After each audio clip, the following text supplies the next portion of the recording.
ڕاگەیاندنی دەبیرخانەی کۆمەڵە دژ بە جنایەتی سەلەفیەکان لە کوردستان. ڕۆژی سێشەممە 3 گەلاوێژی 1402 هەتاوی فارۆق ڕەشیدی لەلایەن چەند ئەندامی گروپێکی تاوانباری سەلەفی لە گەڕێکی حەماڵاوای شاری سەقز پەلامار دەبرێتە سەری و لە نەخۆشخانەی شەفای ئەو شارە گیانی لەدەست دەدات. فارۆق ڕەشیدی کرێکاری بیناسازی 35 ساڵ تەمەن و باوکی منداڵێکی 6 مانگە بووە. فارۆق بە زەبری چەقۆی دڕندانەی سەلەفیەکان گیانی لەدەست دەدات.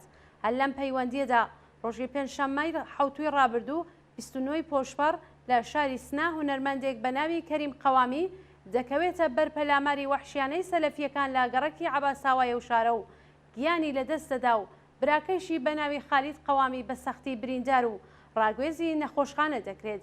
بیانووی تاوانی کوشتنی کەریم قەوامی لە سنە و فارۆق ڕەشیدی لە شاری سەقز بێڕێزی بە ئیسلام و ئیسلامیەکان لەلایەن گروپە توندڕەوە ئیسلامیەکانەوە باسکراوە. ئەو دوو کردەوە تەرۆریستی و جنایەتکارانەی سەلەفیەکان لە کوردستان یەکەم جار نییە ڕوەدات و بێگومان تا کۆماری ئیسلامیش لە دەسەڵات بێ جنایەتی وەها دووپات دەبێتەوە و پاڵپشتی ئەم تاوان و جنایەتکارانە ڕاستەوخۆ و ژێربەژێر ناوەندە ئەمنیەتی و ئیطلاعاتیەکانی کۆماری ئیسلامیە.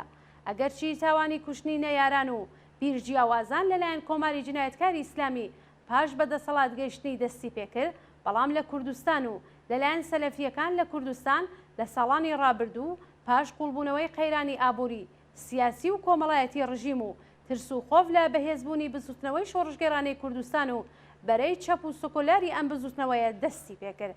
هەر بۆیە و ئەگەرچی تاوانی تازەی سەلەفیەکان لە شارەکانی سنە و سەقز تازە نیە، بەڵام ئەم دوو تاوانە لە هەلومەرجی تازەی شۆڕشی ژن ژیان ئازادی و با تایبەت نزیک بوونەوە لە ساڕۆژی قەتڵی حکوومەتی ژینە ئامینی و ترس لە دەستپێکی سەر لە نوێی ئەم شۆڕشە و ترساندنی لاوان و ژنان و خەڵکی ناڕازی کوردستان لەلایەن کۆماری ئیسلامی بەدەستی سەلەفیەکان سازمان دەدرێت یان چاوپۆشی بە ئاشکرای لێ دەکرێت.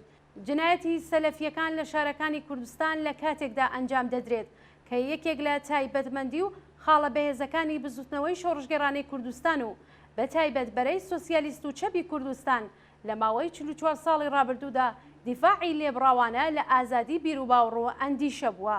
ئەم تایبەتمەندیەی بزوتنەوەی شۆڕژگەرانی کوردستان کە دژ بە کۆماری ئیسلامی و سەلەفیە هاوبیرەکانیەتی پێویستە بپارێزرێت و بەهێز بکرێت. کۆمەڵە پەلاماری دەڕەندانەی سەلەفیەکان لە شارەکانی سنە و سەقز بۆ سەر جیابیران و مرۆڤە ئازادی خوازەکان بەتوندی مەحکوم و ڕسوا دەکات. لە هەمان حاڵدا داوا لە هەموو خەڵکی کوردستان بە تایبەت کرێکاران، ژنان، لاوان و بەرەی چەپ و ئازادی خواز دەکات لە بەرامبەر تاوانی قەتڵ، ترۆر و پەلاماری سەلەفیەکان کە بە پشتیوانی و چاوپۆشی کۆماری ئیسلامی بەڕێوە دەچێت بێدەنگ نەبن و یەکگرتوانە لە دژیان ڕاوەستن. دەبیرخانەی کومیتەی ناوەندی کۆمەڵە ڕێکخراوی کوردستانی حزبی کۆمونیستی ئێران 6 گەلاوێژی 1402 هەتاوی بەرابەر لەگەڵ 28 جوولای 2023.